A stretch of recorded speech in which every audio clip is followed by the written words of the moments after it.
How you doing? This is our first live together. Is it our first live together? It is, isn't it? It is. I don't think we're actually live yet. Oh right, but it will be going live. Okay. There's a time delay. I'm getting quite professional at this. Are you? Someone has to. I certainly am not. I don't know if I'm getting quite professional at this, but yeah, it should be coming on. Okay, so I guess we're saying hello to everybody who's out there. Anybody's online, anybody watching. So I don't know what we're going to be talking about today. Solstice, I think. The solstice. Yep. Okay. Yeah. There you go. I'm getting quite professional. So we're seeing that we're dealing with the time lag. We're obviously heightened professionals at this YouTube streaming malarkey.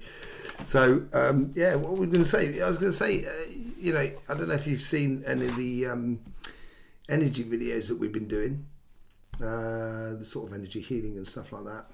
If you've seen anything, you got any questions, and according to that, please do pop them down in the comment section.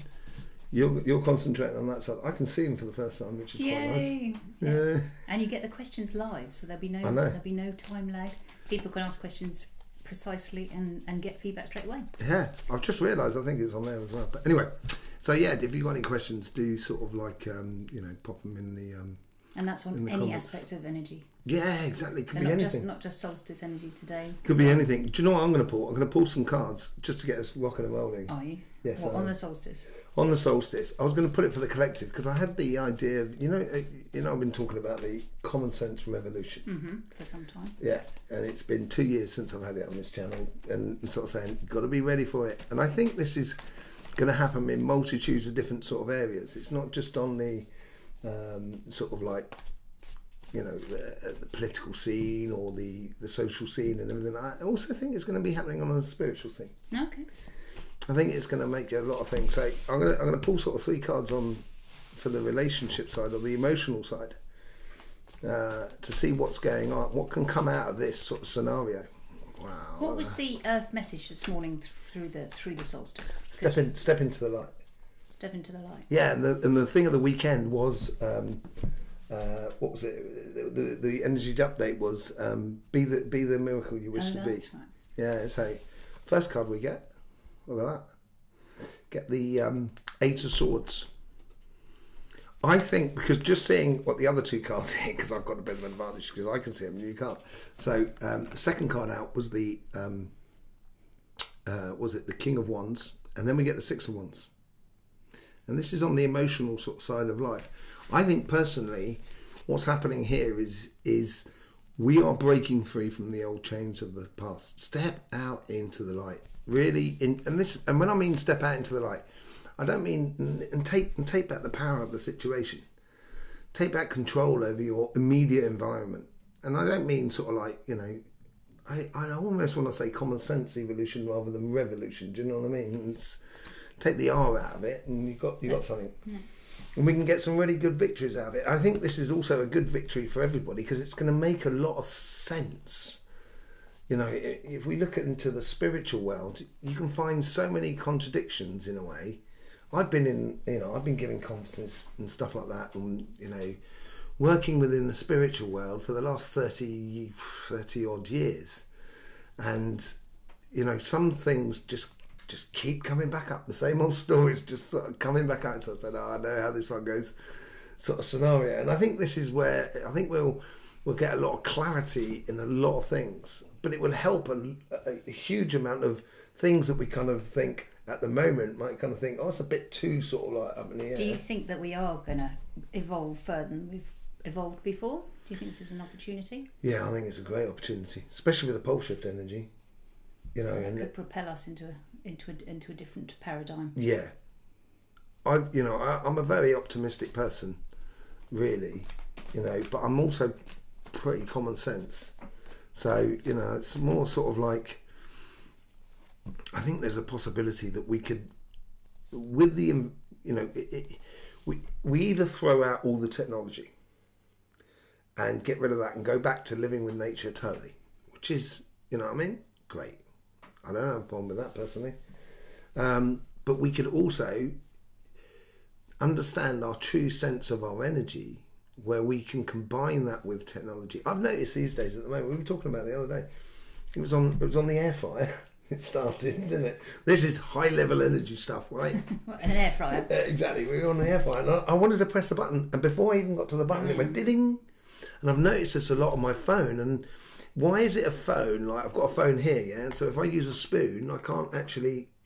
It's not. It's to do with the electrical current that's in the finger, And it's I think, because in France, when they're talking about healings and healers, they're talking about magnetisers. And that means magnetizing things, right. Becoming like a magnet. And at the end of our fingers, the cells at the end of our fingers are actually quite highly magnetized. So this is the whole thing. Do you think this is why when you doing your healings and your fingers click through the joints, do you think it's something that's coming through from their field through your fingers, or? I think it's more sort of my field there that's like almost pushing a vibration onto that field, so it sustains a standing wave of energy. So then basically, then afterwards the body will kind of go, okay, the energy's changed, therefore I can change the body. Okay, and that's basically the healing process. But so where are we going with this, with the technology? Just as in that you've noticed that? Well, yeah. So and this is where we can imagine if we could actually really harness the energy that we have in our hands, And I do think this has to do with the magnetic field of the Earth. I think at the moment the magnetic field of the Earth is very low, and it's losing the magnetic field at the fastest rate that we've ever seen the magnetic field lose. But that is normal during pole shift. It goes like that. It sort of sucks into itself and then swivels around like that. But yeah, I think in that moment there, I think we will when you come out of that, the energy like springs back out, and as it springs back out, you end up with a magnetic field that's a lot stronger. And if the energy around you is a lot stronger, you can multiply what you are doing and I'm doing energetically by 1,000. Can you pull some cards on that side, like on the sort of magnetic, on the mechanical side, rather than financial side? Can you look at it in a slightly different perspective? Okay, let's look at that sort of side of things. How do you think technology will progress? Okay, so we have. Can you just show them card? Thanks. Yeah, it's all right. I'm pointing in the right direction. Look at that. And we got we got the King of Swords as well. So 3 of Pentacles and King of Swords. It's like for me, that's sort of already okay. For me, the three of Pentacles is all about sort of like, good quality work with other people, but recognizing the strengths in the other people so that they can concentrate on their good quality work. You do your good quality work. Let's just say we're putting together. We're putting together a restaurant. You are really good with the customers. I'm really hopeless. But I'm really good at cooking, and you're really hopeless at cooking. Therefore, I should be doing the cooking. You should be dealing with the customers. If we start working together, and I think that's recognizing as well the strengths in others and their weaknesses and our own weaknesses, so we can, it combines it a lot easier. And that's the wisdom that's coming through. The wisdom of self within the us. So although the self can exist, you don't have to be selfish. Do you know what I mean? We become the self, as it were. And that's where the wisdom comes. And then we got the 4 of Pentacles. How does that fit in? Well, people say that's holding on too tightly, and there may be a degree of that. There's, obviously some people don't want to let go of what they know, because it's much easier to deal with. But at the same time, I read the 4 of Pentacles is like, she's got these assets. She's holding on to these assets, as it were, and she can then spend it at her own discretion. And this is about how we really spend our strengths within the world around us. And the moment we start doing that, we could create amazing things. If we all started playing to our strengths and we started playing together, just think how amazing the world could be. It could be amazing. I'll put this question out to ask people what if they got any questions into, or what they feel is coming down the line. Yeah. Because it's only my point of view. doesn't necessarily mean my point of view is the point of view.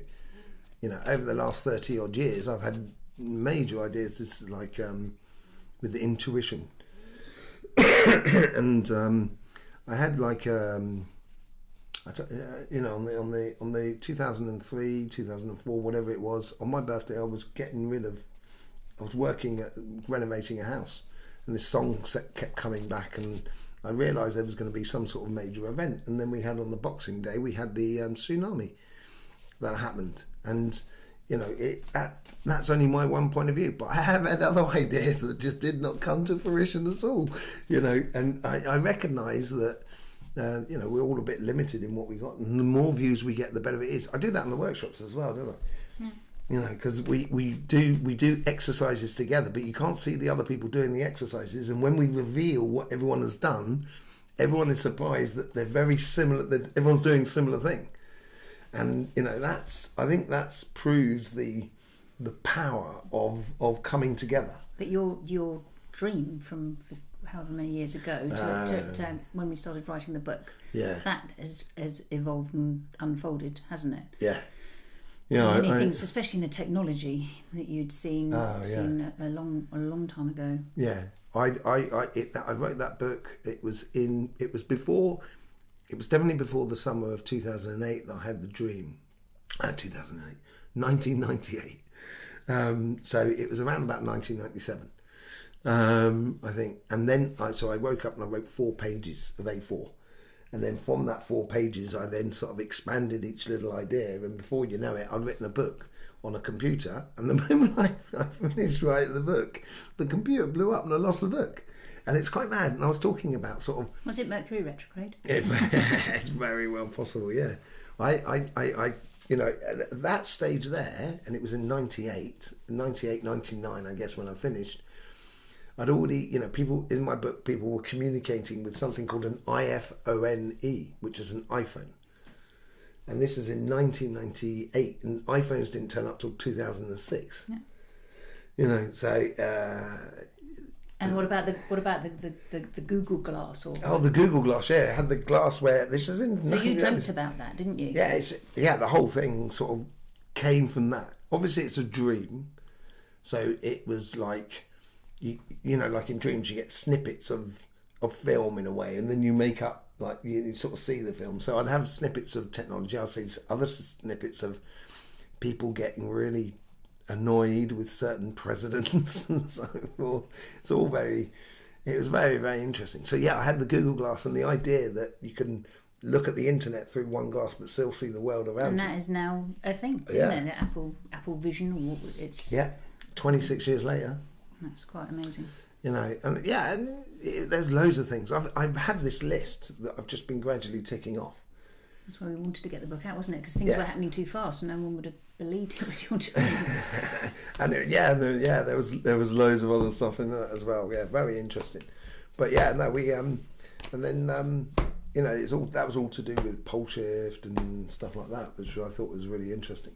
It'd be interesting if any of our viewers have had dreams in the past that have come to light, or you know, or within a meditation, or you know, we're just talking about energy in its entirety, aren't we, this evening? Yeah, so, yeah, exactly, in every aspect that it can possibly be. Yeah, there's no whole bars, and I tell you what, I did have when I was like, it seems to come in, it seems to come in, yeah, exactly, it seems to come in waves. But there was people that was coming up to me saying, I had this dream, or I've got this weird vision all the time that keeps coming back about this rising water. Oh. And it happened in, I think the first sort of major episode when I had about sort of like, you know, I was doing healings and stuff like that, but I was getting like, I was getting about 3 or 4 people a week sort of talking about it over a period of about sort of a month and a half, 2 months, and it was really striking. And people talking about it, and then it just sort of like faded out, and then came back in around about 2008.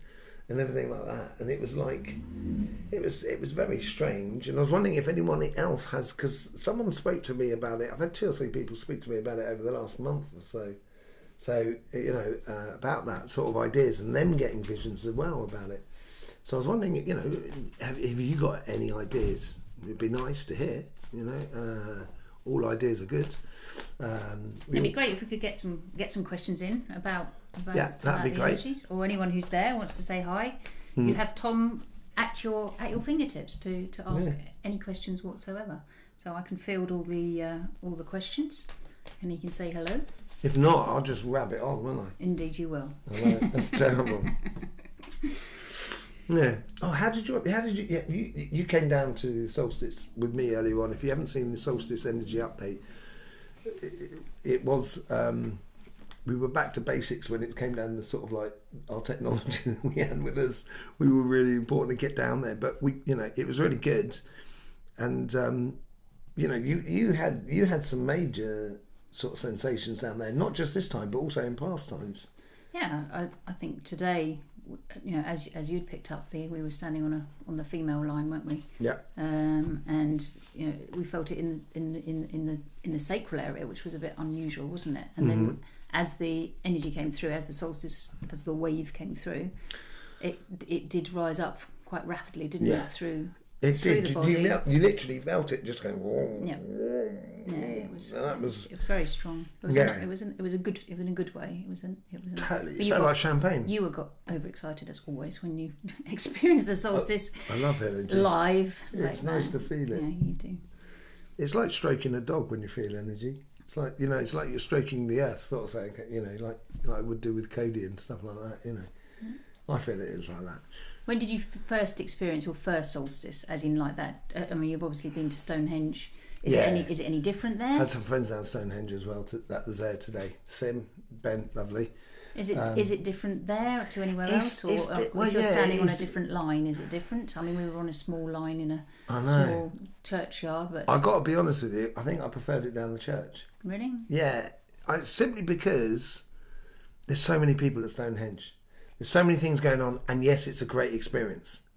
But this time, I certainly this time round, I enjoyed the idea of not having all the noise around me, and I could really sort of like feel the energy without having to sort of concentrate on who was behind what's going on and all of that sort of thing. Stonehenge is brilliant to go down for the solstices or the equinoxes. It's free to go down, seriously, and you can park on the other side, so you can walk all the way across the across the fields. You do a sort of like 3 or 4 mile walk, which is really nice.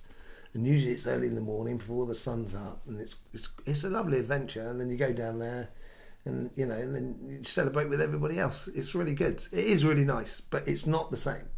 No. But I enjoyed it energetically. I enjoyed it a lot more. We haven't had any major solar activity today, have we? No, I thought there was going to be, didn't I? I thought there was going to be, because normally we get big eruptions. I'm going to check it now. Big eruptions. Usually just before or just afterwards. We did have an M flare yesterday, didn't we? Yeah. Nothing major though. No, we did have an M flare yesterday, yeah. We're going to look at it now and we're going to have X flares, aren't we? No, we haven't. We've only got basically... Well, there was that M flare last night, and there's been quite a few M flares, and they've been not really directed at Earth, but that's building up that air energy that sort of got eaten up by the Earth energy. So, it's bringing back a bit of balance into the thing. But yeah, normally we see a big eruption usually just before or afterwards. Do you think we are reaching the end of the solar cycle 25 now? Do you think that's it now? Yeah. So yeah, I think seriously it's peaked. So we're going into coronal hole season now. Not quite. We've got to go through the filament energy for the next year and a half. Right. That's that transition between the two. Usually lasts, anything between sort of like a year and 2 years. So how's that going to affect us generally over the next year then, 18 months? I think it's going to be quite an emotional year. And this is where common sense would really help us out. In any specific way? Tied to what? Emotional about what? I mean, if you look at the world, can you put a few cards to see what's coming down the line? I think emotionally it's going to be very refreshing to just kind of go, oh look, that's true. At the moment, loads of stuff coming down. It's like, with all the things that are going on with the drones. You mean truth coming out? Yeah, truth coming out. That's what common sense. Things being exposed, and so everybody knows where they stand. That would be novel, wouldn't it? Yeah, without any judgment. It's been a nightmare in America. All these drones, people just... Oh, yeah. No answers. Nothing to it. It's just... Yeah, look, with that sort of like Death, rebirth. death and rebirth. Look at that. They got the Hierophant. All right, what's going on there? Well, that's the end of. So we got death and rebirth first of all. Death and rebirth, and then we got. Do you think that's going into 2025 then? I think 2025 is. I'm convinced we're going into the age of Aquarius as well. I think this is really it. I think you're going to get more Aquarian sort of energy than you would do Pisces. Because it takes time to do the transition between one age and another. Normally it's every 2,200 years or something like that, roughly. Some are longer than others. And it takes us roughly around about sort of like 25,000 years to do the whole circle. And each age has this thing. It's like, the Pisces age was all to do with JC. That's when, so you go from the whole idea of JC all the way up to sort of now. And, we're going into that whole, into Aquarius, which is more sort of John the Baptist sort of time. What does that mean? Well, it means, when you're baptizing, you've got to wash away, not necessarily your sins, and I'm not, not necessarily, just wash away your illusions. This is what I think. So this could be where this death rebirth really comes into play then. Yeah, so this totally. Could be clearing things down and truths coming out and sort of starting afresh. Yeah, exactly. It's and that with the Hierophant, the next card, my most favourite card in the pack, as I always say. Is that showing the learning? Is that showing the elevation as well as evolution? Yeah, it's the spiritual understanding through the material world, and I think this is half the problem we have is that we have a lot of material that in the material world, telephones, cars, everything like that, and drones. It's becoming very muddy, the water, and I think that's contributing to the mental health problems that we get in a lot of kids and a lot of older age. I'm luckily old enough and mad enough to not really care, so I don't really have a mental health issue anymore. Before, when the world was completely normal, I had a mental health issue, but now. But it's very easy to get overwhelmed by this. We get news, we get fear thrown at us left, right, and centre, and it's how do you discern between what's real, what's not real? Should you get worried? And you can end up very easily getting into a panic because of what you're being fed. Yeah, well, that's why you shouldn't be in your head, because your head is always your third eye and etc. will always be the thing that sells you an illusion. You may believe that it's true and everything like that, and that's where you get that whole sort of psychosis. Where psychosis, it's difficult to see between the truth and the untruth, and it's mainly this here because you've got nothing really to base upon apart from your own imagination in a way. Once you start living in the body, your body will turn around to you very quickly and kind of go, no, that's not. So where do you look in the body if you're faced with something that potentially could alarm you? Where do you look within the body to get that reassurance? How do you read the body? Okay, so basically you've got, it's a bit like a pendulum. I think the body is the best dowsing tool you could ever have. Right. And if you use your body correctly, you can get the answers to a lot of questions without anything. You wouldn't need, I don't want to say this, but you don't need tarot, you don't need anything like that. You don't even need, I don't have any sort of gemstones or anything like that. You don't even need your dowsing rods, to be fair. I only take dowsing rods because I can show that on video. Otherwise I use my body to dowse. I don't use anything else to dowse. And once you realise that and you get in tune with that, and then what happens is your body will throw up kind of going, I feel a little bit, the heart feels a little bit like this, my stomach feels a little bit like this. And then once it goes up into the brain, that's when the mental side, the third eye, can then kind of go, and that's the logic behind that whole scenario. And so this is where the common sense, I guess, comes into play.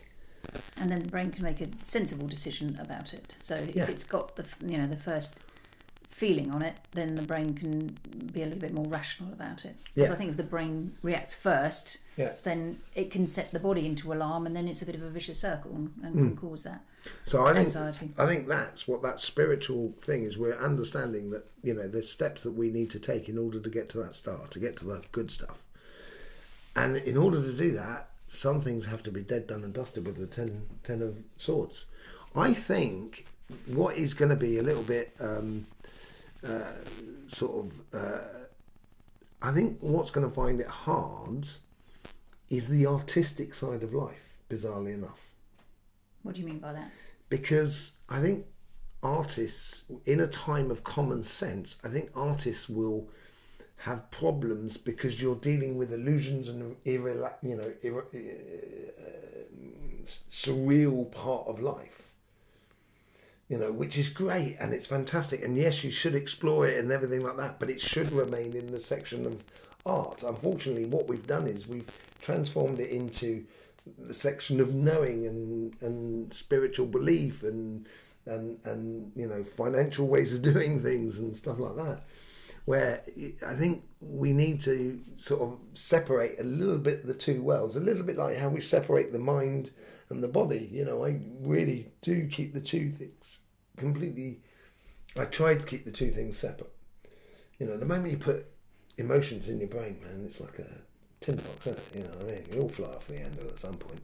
Well, it's difficult to control once the brain gets a hold of it. Yeah.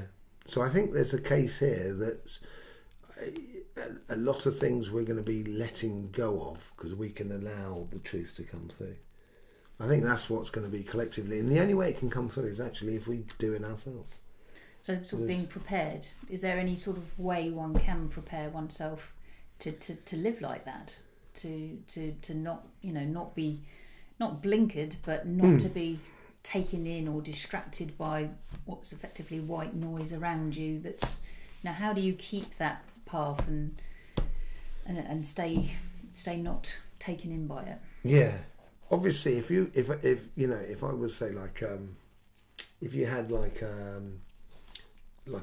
someone who is doing a normal job and looking at what I'm talking about and looking at what I'm doing, you could almost sort of say what I'm saying is against my own self, because I am playing in the woo-woo world in a way. It's completely in the energy world. It's sort of distracted from the reality world. But I think you've got to have a foot in both. You know, you've got to have a foot in the human world, which is, you know, can be a real pain in the backside, and because the human world seems to be the collective human world of how we've been doing things seems to be the thing that's holding us back. But you also need to have a foot in that energy world of, you know, opening up to sensations, opening up to seeing energy, opening up to energy can, is this where you like the human matrix versus the sort of nature matrix? Is this what you're talking about? Yeah, you know, we had someone on a healing session today, and they were saying it's like the nervous system could be like programmed. Right. Yeah. Explain. What was exactly the thing it was leading up to? It was something about looking at it, like the nerves and how it sends the information. It's like it's coded. It's like computer coding. And I sort of said, yeah, that is nature. Nature is a matrix. You know, the only reason our body it remains in the form it does is because we have that magnetic field that like contains it. Yeah, exactly. The moment that magnetic field goes, the body turns to mush. There's obviously solid bits like bones and stuff like that remain, but you know, the rest of it turns into mush. It can no longer hold its form. And you know, but then again, if you look at the matrix, like the computer matrix and everything like that, it's a reflection of the nature matrix, but it's still very much within its infancy. You know, and do you think the humans spend too much time in the human matrix and therefore more programmed by it, and don't spend enough time observing nature and feeling? Yeah, there is a big danger in that. But there's nothing to say you can't combine the two, really. Well, you accept that and recognise that Yeah. and observe both. Yeah. So you'll get synchronicities out of the human matrix just as much as you will out of I'm nature. very, but I am also very, because obviously what you receive on your feed is an algorithm that's giving you it. So I'm at the same time, I keep it. I take it and put it on the shelf. And wait for it. Observe, Yeah, just exactly. observe. I need 2 or 3 things for nature matrix to confirm something, and I'll need about 5 to 7 with the human matrix to confirm it. But yeah, it's So have we got any questions about energy at all? Because Tom can take any questions whatsoever. yeah. For anyone Any who's questions joined us at all? this evening. There's another thing I wanted to talk about. It was like 2012. You remember that whole palaver about 2012? Do you remember that? And it's like the 21st of December, 21st of 12 of 2012. Yeah, and I started doing conferences in 2009 about how 2012 is not catastrophic. But and I was convinced about it, and it obviously didn't happen. But on that solstice day, because it is a solstice day, I went down to a line to experience the energy change, and it was as if the energy just went boom. Really? It just went all flat, like Coke that had been out in the sun open for 2 or 3 days. How weird. Yeah, it was incredibly weird. So what did you put that down to? Well, if you look at the Mayan calendar, you've got this section which has a 5-day pause. And it felt like the energy was going into this 5-day pause. Now, it's... for some reason, I can't quite remember why, but for some reason, I took that a day to be a year. So I went from 2012 to 2017 as the pause. And then from 2017, everything started picking up again. Right. And yes, the energy really started picking up again. I think between 2012 and 2019, everybody has been waiting for something to happen. Would in the pole shift situation, would there be a pause in a similar sort of way as the energy moved? I think so. So did you suspect that might be happening at that time, or could it have been a prelude to that? I was worried about that a little bit, but I knew it wasn't going to be before. So why would energy pause like that? And that's what I didn't really quite understand. And there is a moment of like a breath going in. I think it's Cliff High who talks about this vibration that goes through the universe at 22 billion cycles per second. And it's this wave of thing which gives us our reality, which I totally understand. But there is moments where it has pauses in it. Like we were looking at the rhythms the other day, and I was sort of saying this. On my moving rhythm, there was 3 rhythms that were consistent, and then 1 rhythm which was completely blown to pieces, and then we went back to 3 rhythms consistent. And I think that's what we get in the system, in the nature system, and it's the same thing we get with healing. Nature leaves a key to get in and gives you a possibility to convert that problem into a positive. There is certain illnesses where I have come up against, and I'm kind of going, there's no key, there's no opening, and it seems a little bit too mechanical. Was it like a certain virus that you came across once? Yeah, there's various viruses, and it's just for me, it didn't come from the nature matrix. I remember you saying at the time. Yeah, and I was just sort of kind of and so nature leaves those sort of space, and I think that's what if you think about it, 5 years in the life of a planet is not even a millisecond of a blink of an eye of us as human beings. So for 5 years, that pause when you're doing your meditation, you breathe. Well, when I breathe in, and then I get to a point, and then I just have that moment of pause before I breathe out, and then you have that moment of pause, and then you breathe in. You've got that as well. I think it's natural in a way, but it was for a rhythm that was much, much longer than I could have ever sort of understood. you know, but that's the Mayan calendar. So I think there's something to that 2012. The problem I had was it was based upon a date that was created only 1,000 years ago with the Gregorian calendar, even less than that, really. You know, so I'm not, you know, biggest fan of looking at dates like that, because it's before we only had 10 months. Do you think there was a lot of hype? It's just, you know, it happens in the millennium. There's always. What was that other one? YK2? Was it 2KY? Yes, it was the year 2000. Yeah, the year 2000. I blissfully went through that without really latching onto that. You know, so yeah. But it was just weird. It's like that sort of thing, like truths are coming out, where before it's all sort of like, oh my God, it's gonna, you know, the world's gonna get a pop, and you know, and it didn't, but it has, you know, it has in a way, you know. So well, we were saying the other day about, you know, news items that, you know, are massive news one week and then they just disappear, and it's just, you know, it makes you start to question all the news that we get. Is, you know. Is it real? Is it gonna be followed through? Yeah, you know, the thing is, if everyone was getting on and doing life and living life, you really wouldn't have that much news every day. No. You know, it's like you know, going to a parliament. You go to a parliament and like, you know, kind of, do you need to change the laws all the time? You know, surely after a while we must have got it right. If we haven't got it right in 400 years, it's probably we've got the wrong system going on. You know, and it's okay. There is new things that come in and stuff like that. Things have to be looked at, but yes, it is change for change's sake. Yeah, change for sake. Yeah, that's possible.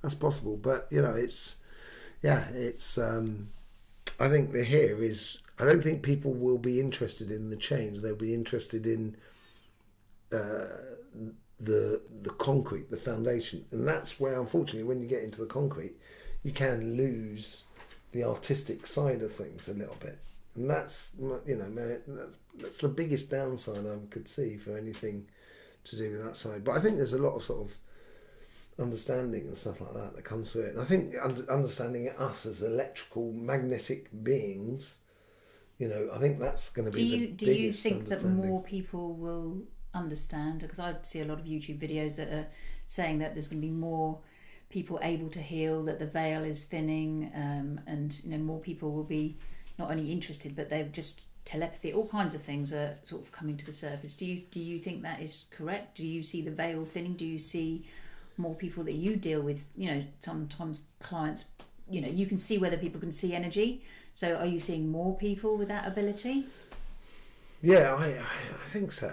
I think there's more people that's willing to explore and accept the idea, and there's obviously, I think, you know, if you think about it, healers should be as common as your local GP in theory, you know, and so if that's the case, yeah, we're going to need a lot. In some cultures they are. I mean, they still are. Yeah, well, in France, where we are, when I'm in the, you know, we're in small villages around there, and it's still that whole sort of thing of, you know, the way I became a healer there in France, a British guy that becomes a healer in France.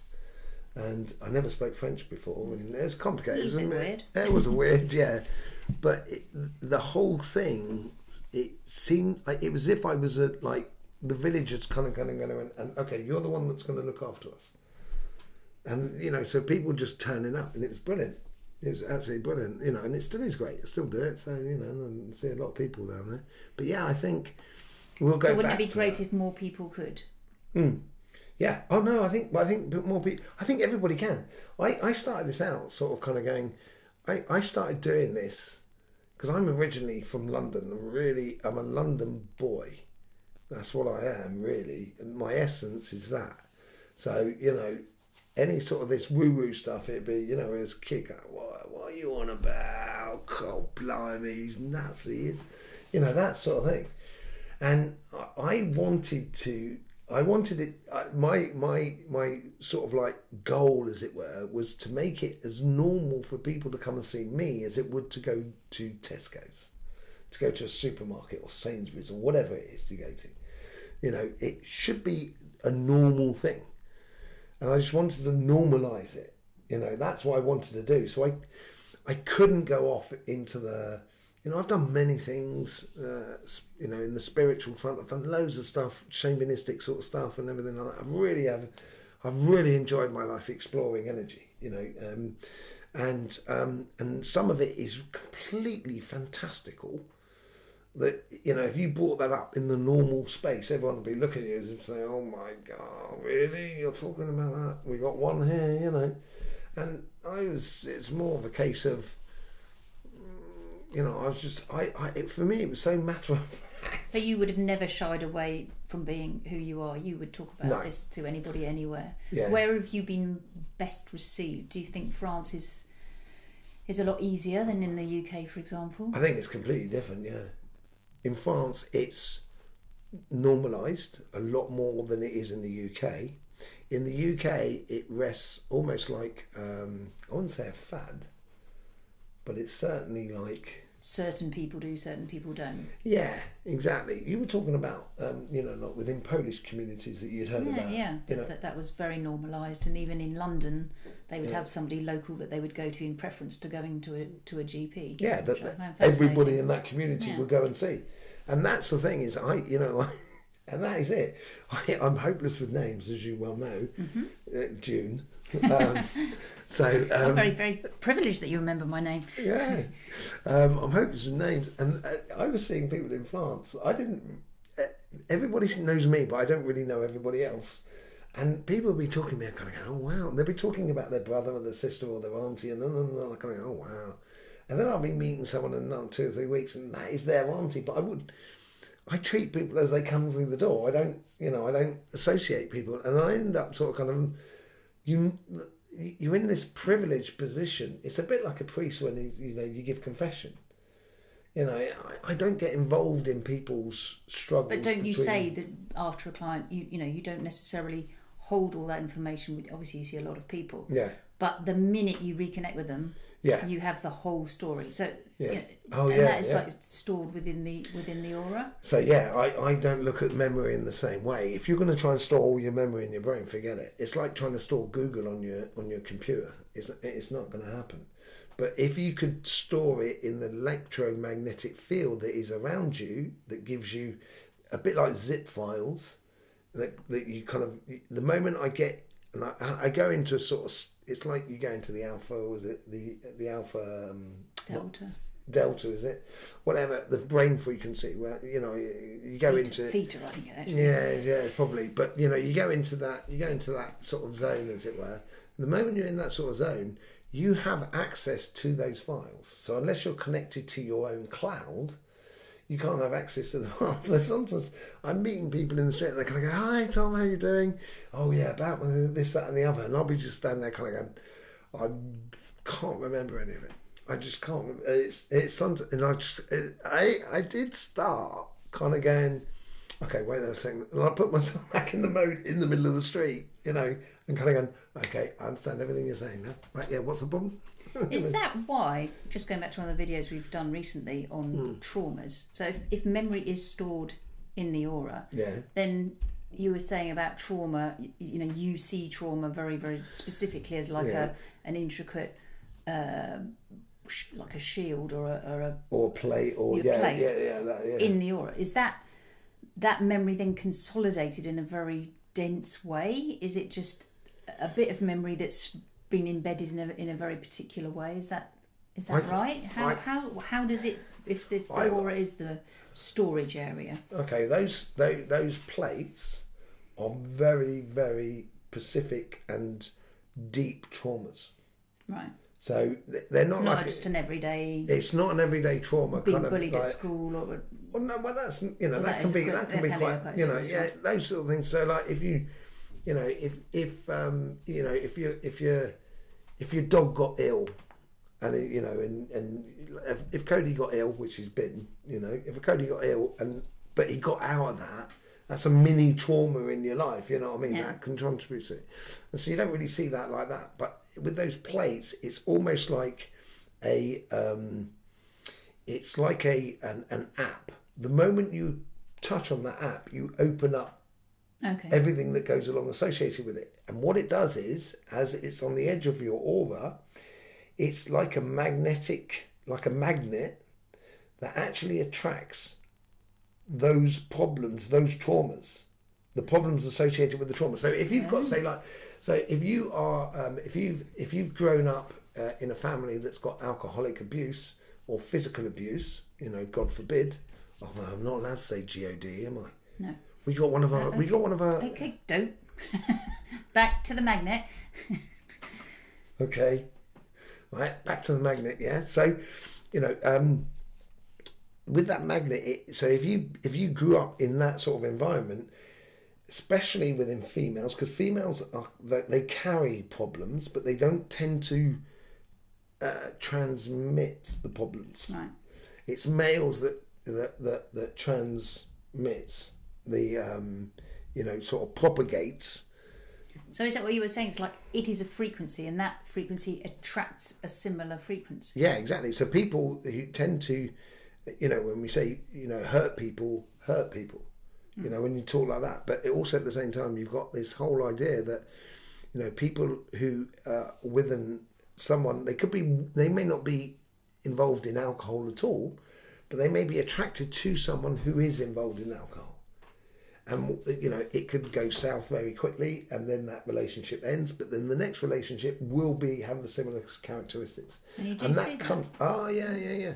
And that's what comes from having someone within your family who has a problem with alcohol. You know, you get that repetitive sort of thing constantly going on. Down. Yeah. It can get passed down.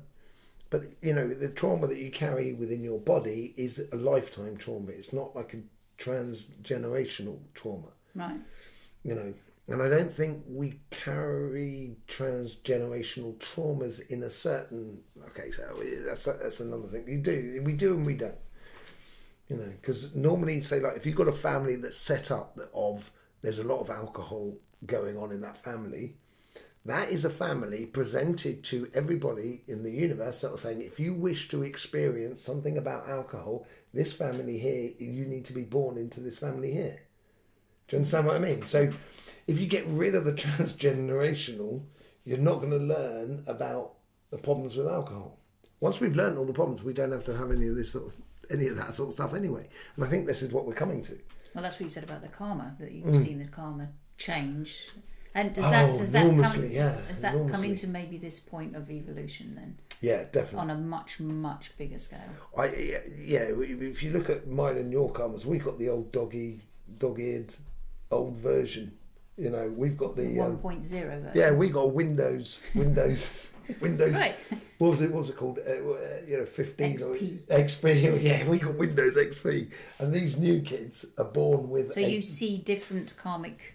Oh. Is it a block? Is it the same? Okay, so a karmic block is like a block like that. It's like a block of wood in a way, but with shelves on four sides. And the reason you have shelves on four sides is because one shelf on each side is a problem with alcohol. But you need to experience four different lives from four different perspectives so you understand what alcohol problem is. Okay. So you need to have a problem with alcohol in one life, but in another life, be the victim of someone with a problem with alcohol. Do you understand what I mean?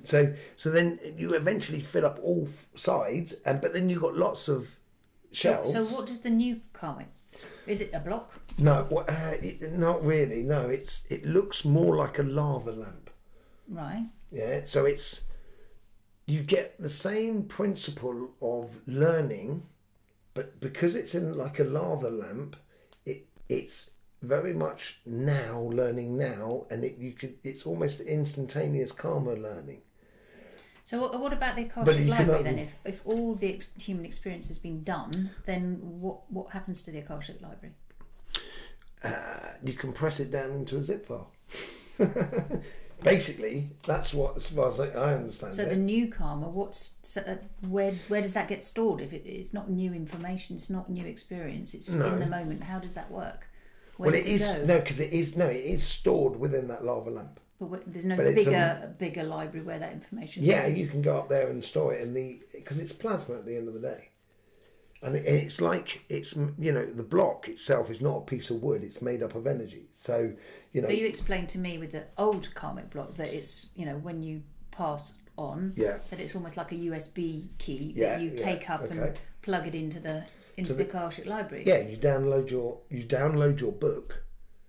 You've actually got a book by your side that you can pick up and you can read all your different lives, and then you fill out that one chapter, and then you charge it into the Akashic library. So the Akashic library has an understanding of every single human existent upon the planet. And then if I need to go to the Akashic library to understand something, they can take information from any life lived that will help me to understand the situation. So when you go to the Akashic library, you've got to be really precise about how you ask your questions. Don't ask open-ended questions. Will I be happy? What's happiness? You know, you've got to really define your questions before you go to the Akashic library if you really want to get the best out of the Akashic library.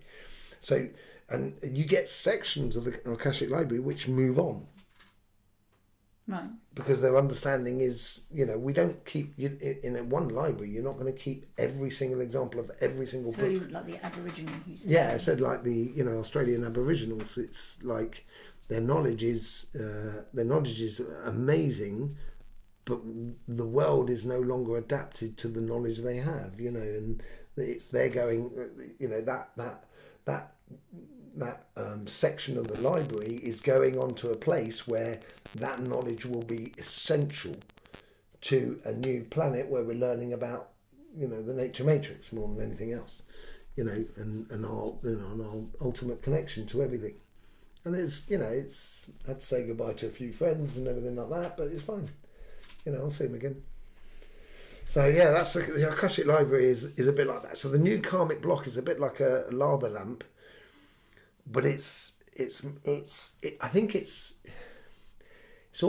like it's built on where before your karmic block you could have loads of different lives, and this one here seems to be like a one life wonder.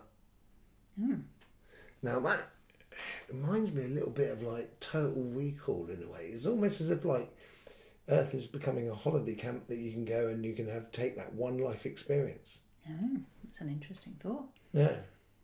And so, you know, it seems a little bit like that. Now, you know, we call them indigo kids and everything like that, you know, but I haven't seen an old karmic block that's still working. And I haven't seen really new kids being born with the old karmic block. They've only got the new one. So that means every single kid that's born now is an indigo kid. It's a 2.0. Yeah, exactly, a 2.0, yeah. So yeah, that's a good way to describe it. So yeah. So, you know, we've got no questions. No, I don't No think... questions is great. I could just keep going all night, you know what I mean? I know you would as well. I know, I love talking. Have we got any questions at all? Anything about energy in any way, shape or form, or any cards that you want pulled about 2025, or you're even doing personal, just a couple of cards for somebody if they've got a question? Why not? It's Christmas. Solstice. Sorry, excuse Solstice. Me. Yes, it's the first time I've actually said it's Christmas this year. Very strange. No, I don't normally say it, but yeah, no. If you've got any questions, could be about anything. Any questions about energy at all? Yeah, or sort of like any, you know, it's... Or questions of what might happen in 2025 in any aspect. I think it's going to be a crazy year. I really do. And it's got to be crazy in order for us to see the truth. And what about sort of the Earth itself? We're having really crazy weather. Can you see any more crazy weather patterns or any major earthquakes, volcanoes, anything within the Earth itself? Yeah, I think it's going to get super crazy, but at the same time, I don't want to fuel the hype about. No. You know, it is going to get crazy. I'll tell you that now. And you know, and when we talk about 144, people who know about sort of, you know, 144,000. Is it 144,000 or is it 1,444,000? Is it 14 million? We're talking about the amount of. No, that's not good. The amount of survivors. Do you know what I mean? It could be 144 million. Do you know what I mean? Which is a lot of people, you know, but nothing's happening this year, I don't think. No, I don't think. I personally don't. I think we've got still quite a few years left, but I don't think it's going to get. I don't think it's going to be. I don't think it's going to get any saner, or it's not. Do you remember when we were kids? Well, I was a kid. April, you had April showers. You know, it was reasonably warm, and I used to, you know, you almost. It's like. You didn't get that anymore. You don't get that anymore. No, we don't really get spring or autumn so much. It's sort of it's very extreme. Yeah. But even the temperatures vary within days. Even in December, we're having 13 degrees, 3 degrees. It's just variation seems to be. That's in the UK anyway. Yeah, and it's like I don't know what it is, but it seems to, like in France, we had spring and it was really cold, and then it came to the 25th of June, and then all of a sudden it went. Right, summertime. It was almost as if it kind of went spring. Don't worry about it. We're not going to do it this year. Blow it. I can't be bothered. You know, we're just going to do. You know, I don't talk to my daughter ever. Is that a question now? We do have a question. Aha! And it's in Danish, I think. It's in Danish, is it? You can't see the translation. No, I can't see the translation. Lisette. Lisette. Hang on a second. Do I get a translation on that? I don't. That's difficult, isn't it? Do you want to copy it and then paste it in That's going to test my test. You carry on talking. I'll see if I can. Yeah, it's like my daughter. As I was talking, I think what we're going to build to is eventually we're going to build to a situation where we have summer and winter, 2 seasons rather than 4. And I think in the old Celts, you know, there was a talk in the old Celts where I think it's Shining Moon or something like that, if I remember rightly, Shining Moon, where we only had 2 real solstices. We didn't have the solstice and the equinox. We only had 2 that were in between them, as it were. Lisette is from Holland. Okay. Can you ask her to Danke. to translate into English so we can understand the question? Hang on a second, it's coming through now. The Netherlands. Yeah, lovely. Oh, yeah.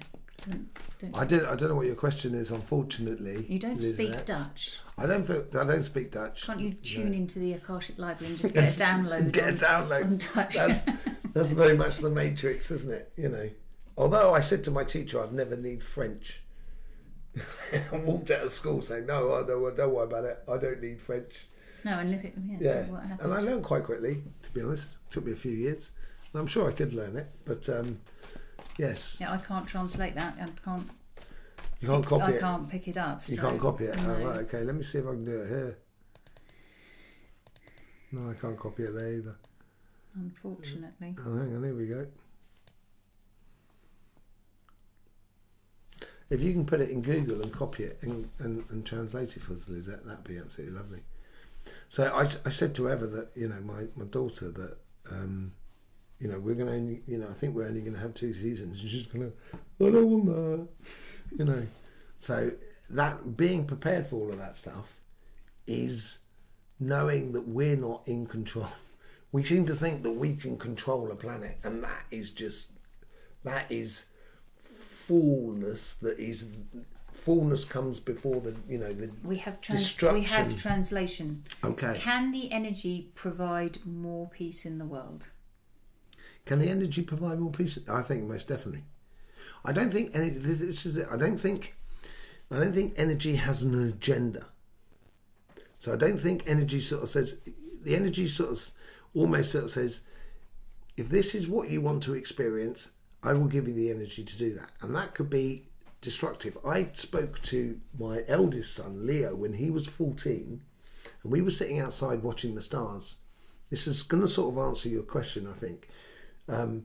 And we were looking up at the stars, and I was trying to say, he was going off to live he wanted to go off and live off in the UK to do football and stuff like that. And I said to him, whatever you do in life, just try and do it in accordance with your environment that you find yourself in. You know, so try not to destroy things and everything like that. Just try not to destroy the environment. And obviously he's a young man. He wanted to do loads. He wanted to be in London. which is not really sort of like nice forests and stuff like that. And we were just sitting there in the countryside in the Pyrenees, and it was a beautiful starry night, and he just turned around to me and he sort of said, but what if the humans were put here as a very intricate part of nature to destroy everything? You get you get seasons where you get a lot of a certain group of animals being produced and then nothing at all. They go through illnesses and stuff like that, which naturally reduces their volume of who they are. And he sort of said a little bit like an ant would get rid of a carcass in the forest. You know what I mean? And it's just recycling stuff. And, it's totally true. Energy can adhere to destruction. Destruction is not a bad thing, but can it make more peace in the world? I think it most certainly can. If we realise, this is how it can happen.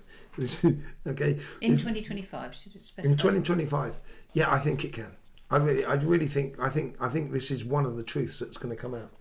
One of the truths is we don't need to fight about this. There's enough energy for everybody, and once we realise that, all of a sudden we start working together to find solutions, and the people working together to find solutions are much more energetically in tune, not only with their environment but with each other. And then once we're actually much more in tune with each other, then all of a sudden the solution and the people trying to find the solutions become so much more important than the people fighting. It's like at school, if you had a couple of people who are just fighting all the time, and most people turn around and say, oh no, I'm going to go and play football, or I'm going to go and do this, I'm going to go and do some skipping, or whatever it is.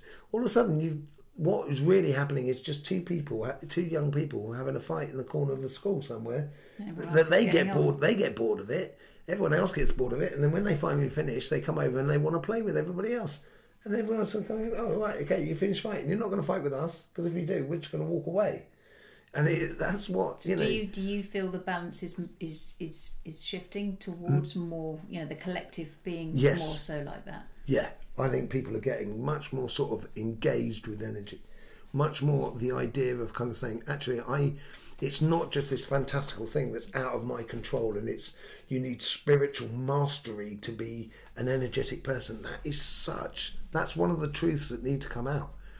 We're writing a book called The Everyday Shaman sort of thing, and sort of saying that everybody can do this. This is like when I was talking about healing and stuff like that. I think everybody can do this. In France, people say you need to be born to someone, and your grandmother needs to give you the power to do the healing. And I'm sort of saying, no, I think, if you're born to a builder, there's a good chance you're going to end up as a builder. And if you're born to a healer, there's a good chance you may end up a healer. But, my parents didn't do any healing. They did a lot of other stuff, actually, to be honest, and most of my family was involved with a lot of this sort of stuff. But, I think everybody can get involved. And I think once we start working together with energy and collectively together, we will eradicate in most of the illnesses. There will be hardly any illnesses. And therefore, we won't need a healer. So prevention rather than prevention. I have another question. Good, excellent. From Hello Durbanville. We recognise that name from commenting. Thank you very much for supporting the channel. How you doing? Frequently. Very lovely to see you here. Very much lovely to see you. Durbanville says, great listening to you too. Thank you for your generosity. Could a trauma be healed many years later, or does it require residual energy? No, it can be healed many years later. Yes, you've done that many a time. Yeah, you know people that I've dealt with who are in the latter, at 50 plus, that have had traumas that have been blatantly obvious all their life. And yes, they tend to walk into you and you see it immediately. Yeah. And it may take them a little time to express it, but you see it, and absolutely. Yeah. And it might take, a little time to work through the, what it's created, as in time to recover and get back into life. Yeah, but, it does. Absolutely, you can deal with trauma. On the trauma things, sometimes a trauma can last literally a lifetime. It's just one trauma. And it can stay with you for a lifetime. Like those magnets that we were talking about. And those things they're very easy to heal. Some of them are easier to heal when the person or the situation that created the trauma is still present, and sometimes it's more difficult when the situation's still present. So it really depends upon the person and the situation that you're going through.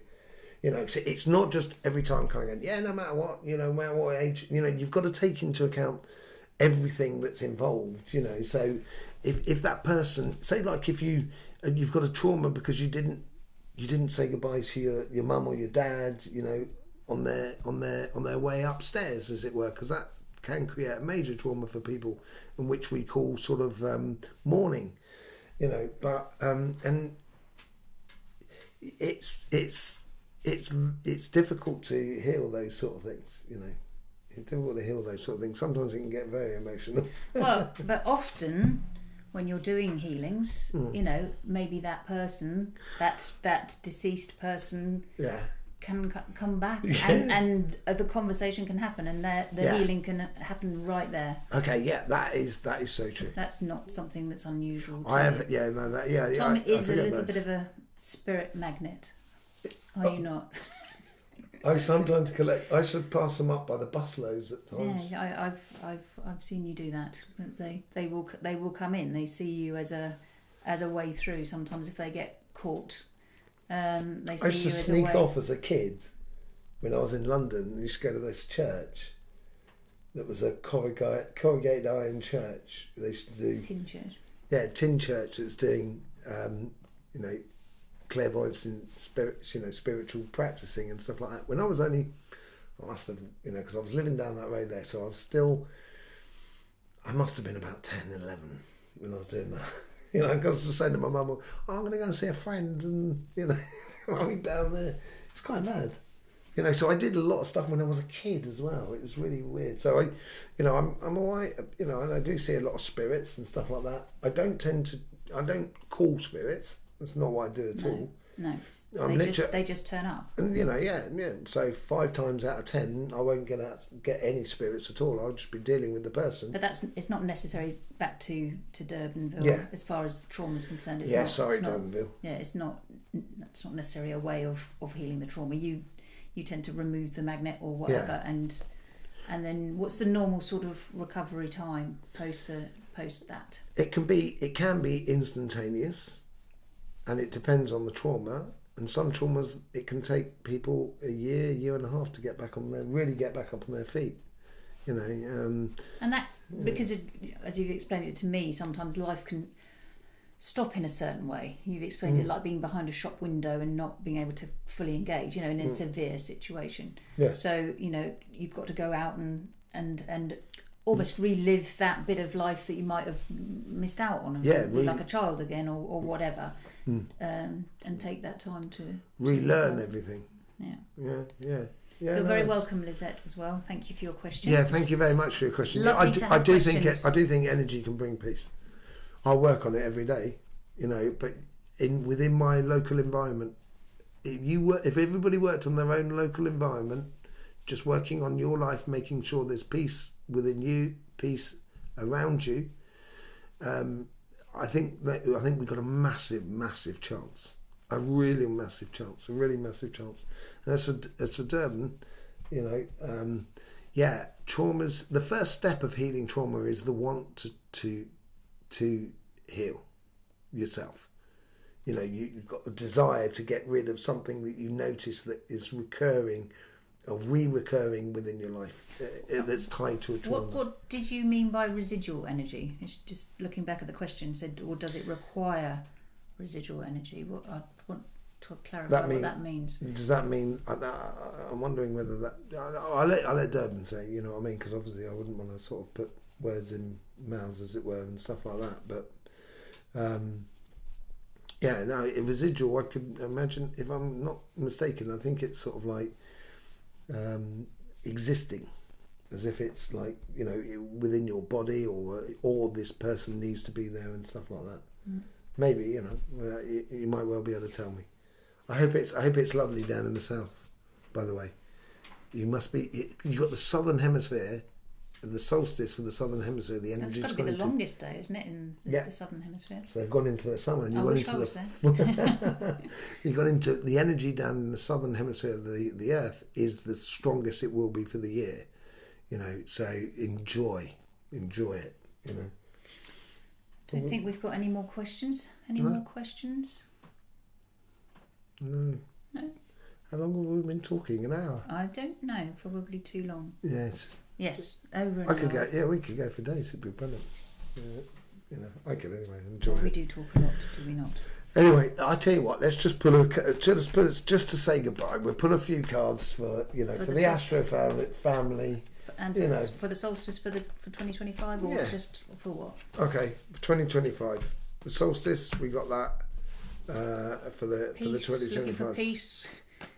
Yeah, and the sort of like events in the world, as it were. You know, for the world, as it were. So for the human and for the nature. So for the 34 degrees this week, Durbanville said. 34. That's made me very jealous. Send me the address. I'm on a plane. You're on the plane. We're on a plane. We're on a plane. As long as I can bring Cody, I don't mind. Okay, so on the sort of like human side, we're moving Six of Swords. So transition, yeah. We're moving from choppy waters to calmer waters because we're choosing a pathway. Because we are choosing to go to those calmer waters. And this is what I mean about energy, engaging with energy. We should choose to engage in it on a daily basis. You can still live in the matrix and the human world. Don't worry about it. We get the Queen of... Well, she's very clear, isn't she, as well? Yeah. She's kind of almost putting emotions aside a little bit and just focusing forward. Totally. And then we get that. The hangman. Different perspective. Totally different perspective. We will see the world in a completely different... Yeah, exactly. Let's see what we get in the nature matrix. King of Cups. That is also a great thing about converting emotions into reality. Maybe it's a case of converting the energy of the world into a new reality. Look at that. And we get the Two of Swords as well. It is a choice. We have to make this choice. And I think it's a no-brainer with the Two of Swords. And we come out with the King of Pentacles. Wow, two kings. And the King of Earth and Water. Wow. That's very, very fertile. And that's very productive, isn't it? Yeah. I think if we choose to engage with energy, I think the world will almost... We've got a great possibility that through pole shift it can be catastrophic. But if we engage in it in a good way, it can actually be an expansive rather than catastrophic at all. You said it could be transformative if approached in the right way. Yeah. I think instead of, say, like making destruction everywhere, I think it could be maybe the solar system creates a new planet, which allows this planet here to really grow in size in a little bit. So we've got more space, and something like that. It could be absolutely amazing. And I think this is our choice. This is our choice. Do we, these kings here, they're very calm and they're not forceful. They're knowledgeable. Sort of. Yeah, exactly. These two here, but knowledge through the emotions and the physical, how we connect the two. And I think this is what the nature matrix, or the nature itself, is just begging us to sort of kind of go, come on, you want to. Sort of thing. So there you go. There's the last cards at the end of the day. 34 degrees down there. Yeah, right. I'm definitely going down there. Fair. Durban will be down that way very soon. Okay, so we'll hopefully see you soon. We've also got all those videos coming down the line over Christmas and, a lot of videos. And New Year. So hopefully you'll be enjoying them all. Yes. And any questions, any topics that you want discussed, we're looking, always looking for content that people are, genuinely interested in. Even it's talking about spirits or the Akashic Library or ancient specific cultures, healing. We've done one on traumas, but there's so much more to talk about. We did one on the thyroid today. Yeah, didn't we? We're looking at all the physical aspects as well, the heart and the kidneys and what that can mean to people. And, there's a lot of stuff to cover. But if there's anything specific that anyone is very keen to hear about, we are very open to it. Exactly. Every day's a learning day. Certainly is. Love it. So yes, I can only sort of say thanking you very much. Thank you. And we'll see you soon. Thank you for all the support you give to this channel. It's absolutely beautiful. And we'll see you very soon on another chapter in the Astroflower. In the meantime, don't forget, life should be fun, so please do enjoy. There you go.